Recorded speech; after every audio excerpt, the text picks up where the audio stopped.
E eu quero já jogar aqui para essa mistura, porque, né, enquanto isso, ICL, todo mundo da esquerda está dando risada, está tirando sarro, está falando um monte de coisa sobre esse exílio do Eduardo. E a gente tem um vídeo do Otávio. Ele tem um outro nome na redação da Globo. Sabia que nos corredores o pessoal chama ele de Otávio Fedes? Eu não sabia disso, mas um passarinho me contou.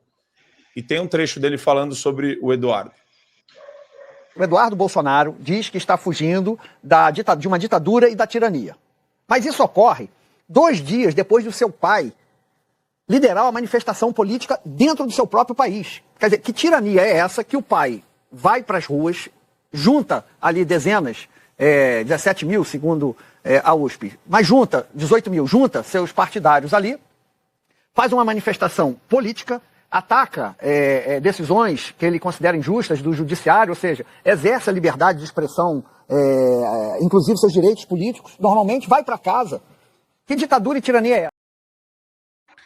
Que ditadura e tirania é essa, André Marcília? Que até em regime de ayatolá, que decapita a gente no meio da praça, né? Faz festival e espetáculo de decapitação no meio de praça lá no Oriente Médio, até nesses lugares tem manifestação. Então, pela régua deste imbecil, deste idiota, que pode falar que esse cara é qualquer coisa menos um jornalista, as democracias existem no mundo inteiro, então, porque em todas as ditaduras tem um grupo de pessoas que não aceita e vai se manifestar e sofre retaliação e perseguição por causa disso. Esse cara se faz de idiota ou é um problema de grana que ele está fazendo isso para continuar ganhando o trocado que ele ganha apoiando o regime? André Marcília. Olha, eu aposto que as pessoas sejam capazes de serem idiotas. Isso é bem comum no Brasil, algo bem largo, né?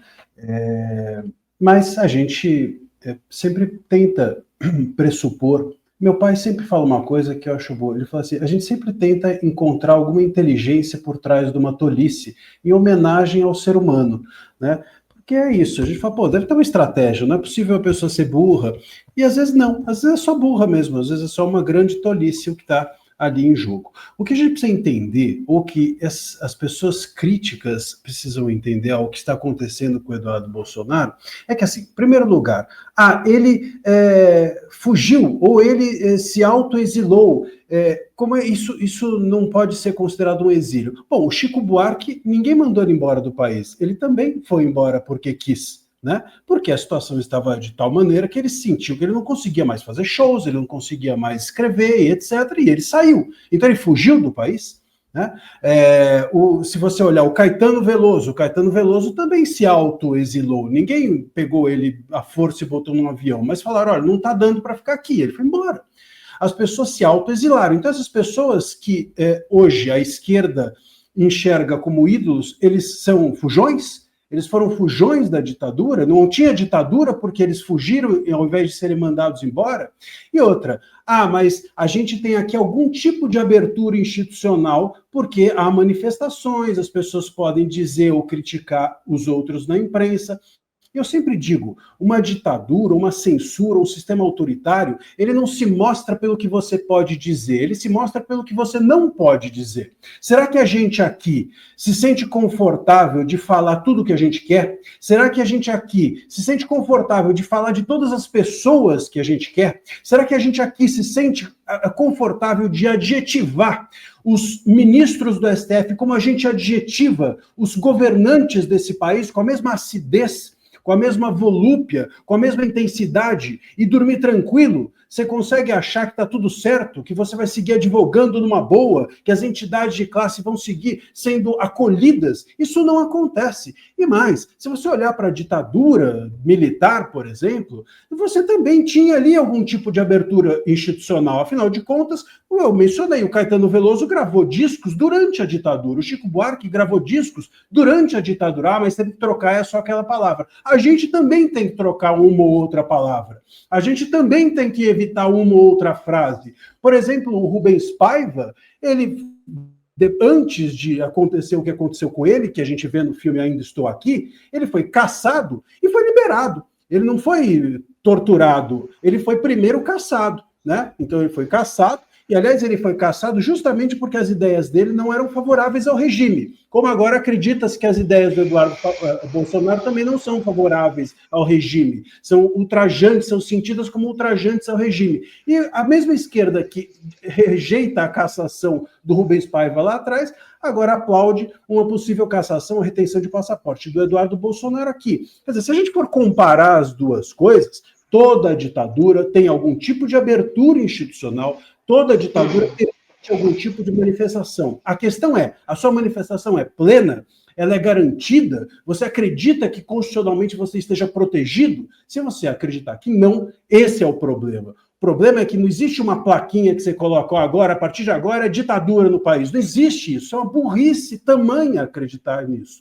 Mas as pessoas ou são burras ou fazem da sua pouca inteligência uma artimanha política.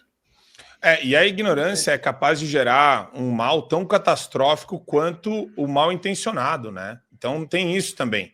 E geralmente o mal intencionado também se passa por ignorante.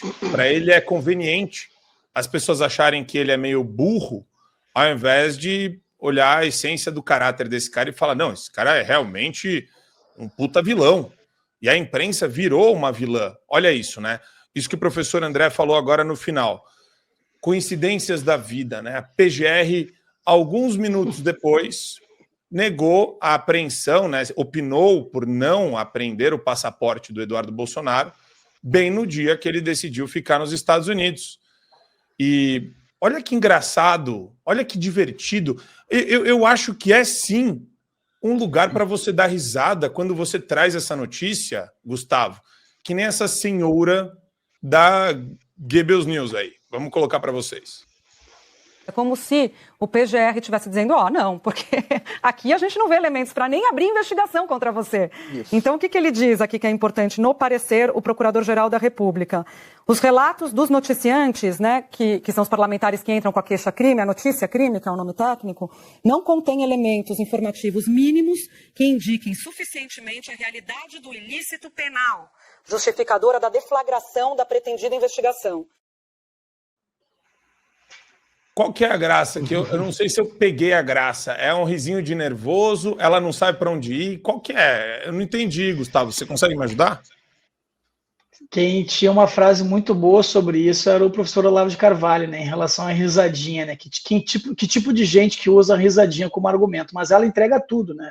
Porque o cinismo e a hipocrisia são a marca da esquerda, é evidente. E aí até vou me valer aqui de uma postagem que o próprio André fez, né? Essa decisão da PGR é uma decisão política.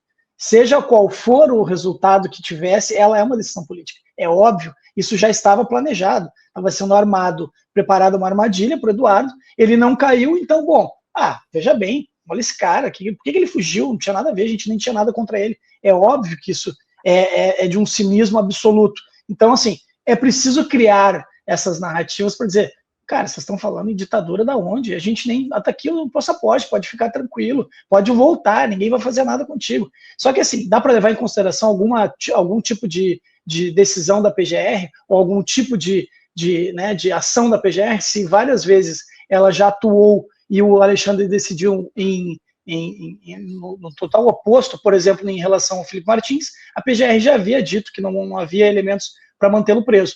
O Alexandre de Moraes manteve preso. A PGR havia dito que não havia elementos para manter o Clesão preso. O Alexandre de Moraes manteve ele preso até que ele morreu nas mãos do Estado. Então, assim, a PGR faz parte apenas de um simulacro ali daquele selo de instituições funcionando. Não existe nada de crível nas ações da PGR. Esse é um ponto. O outro ponto desse deboche da esquerda, e aí muito do que o André já trouxe na fala inicial, é exatamente essa hipocrisia. Quer dizer, que por um lado vale, por um lado tudo certo, a gente pode pedir a anistia para os terroristas, esse sim, reais de 79, e ficou todo mundo bem, todo mundo feliz. Agora, pedir anistia hoje em dia, ou alguém que se autoexila hoje em dia, não, isso aí é coisa de fujão, vocês estão viajando, coisa da cabeça de vocês. Esse é o estado de coisas que a gente vive no Brasil hoje. Acho que a decisão do Eduardo foi histórica, corajosa e também gravíssima, porque eu acho que ela é um marco histórico muito importante, que vai ter desdobramentos, sem dúvida, alguns negativos, né, porque eu acho que cada vez mais se consolida a ideia de que vivemos de fato uma democracia. Isso não é bom, embora sirva para despertar quem ainda está dormindo em relação a isso, e de outro lado vai ter os desdobramentos políticos, né? A gente vai ter as próprias ações que o Eduardo vai tomar e está construindo e costurando lá nos Estados Unidos e vai trazer desdobramentos aqui no Brasil, que acho que a gente pode desenvolver ao longo do programa. E enquanto isso, a gente tem vários vídeos bizarros da esquerda, e o que mais me chamou a atenção é da petralhada comemorando a decisão do Eduardo. Vocês vão ver aqui, ó, quem está comemorando a decisão do Eduardo e se é de fato uma comemoração ou se tem uma leitura microfacial aí de uma espécie de nervosismo desses caras. Vamos lá. Lindbergh, nós acertamos em cheio. É óbvio que se ele voltasse para o Brasil, Alexandre Moraes, a pedido nosso, ia confiscar o passaporte dele. E ele não poderia voltar aos Estados Unidos. É óbvio, professor André, que se ele voltasse para o Brasil, o passaporte dele ia ser confiscado. Eu acho que isso expressa exatamente o terreno de insegurança e imprevisibilidade jurídica que todo advogado que está olhando para isso deveria manifestar pública e abertamente, né, professor?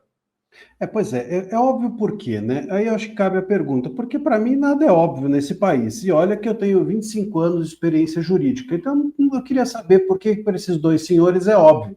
Será que é óbvio porque eles conhecem de direito mais do que eu?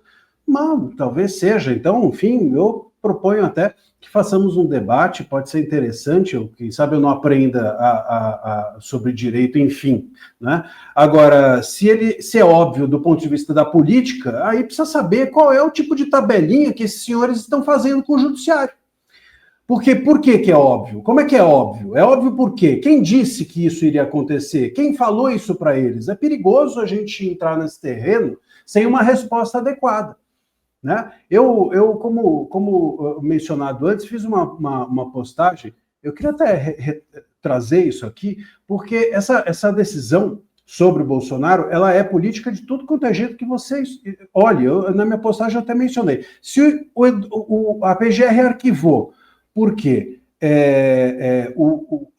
O STF está com receio de represálias dos Estados Unidos, a decisão foi política. Se arquivou para ele ser atraído para uma armadilha, a decisão foi política. Se julgou rápido para mostrar que não tinha perseguição, política. Se arquivou em horas o que poderia ter feito antes e demorou quase um mês para fazer, porque essa denúncia foi feita, essa petição foi feita em 27 de fevereiro. Bom, se demorou o que poderia ter feito em horas, um mês, é política. Ou seja, de tudo quanto é jeito que se olhe para isso, é político. E como é que isso é previsível? É previsível para quem? Para quem está muito próximo do poder, a ponto de saber o resultado da petição que fez. Então, essa é a pergunta que eu deixo. Eu queria ainda levantar uma bola aqui, Marco, sobre essa questão que foi dita antes do Guedes e tal, de que não é possível, numa ditadura, você ter manifestações, né, como as que foram feitas no último domingo. Não é possível? Então, por exemplo, eu queria entender o que foi a passeata das diretas. As passeatas das diretas foram feitas depois das diretas? Eu acho que não, acho que foi feito antes. Então, se a passeata das diretas foi feita antes, foi feita durante o regime ditatorial. Né? Quando houve, por exemplo, manifestações pedindo queda da ditadura durante o regime, isso daí não foi feito? Foi feito durante a ditadura, eles fizeram passeatas contra a ditadura depois da ditadura. Então, é óbvio que sim, que cabem manifestações durante o regime, mas você vai sofrer as consequências. E as consequências não estão sendo sofridas. As pessoas têm de sair do país, jornalistas tendo suas contas bloqueadas.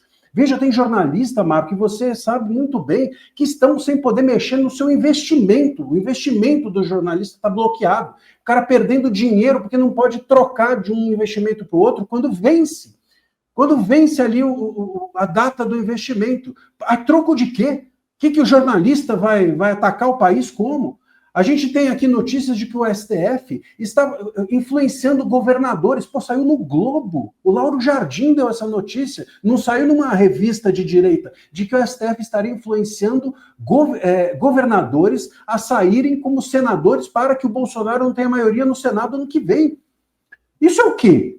Se a gente entender que um regime ditatorial é a cooptação política de um poder pelo outro, ou seja, que é a usurpação de poder político de um poder pelo outro, ou seja, do STF pelos demais, usurpar os poderes dos demais para o STF.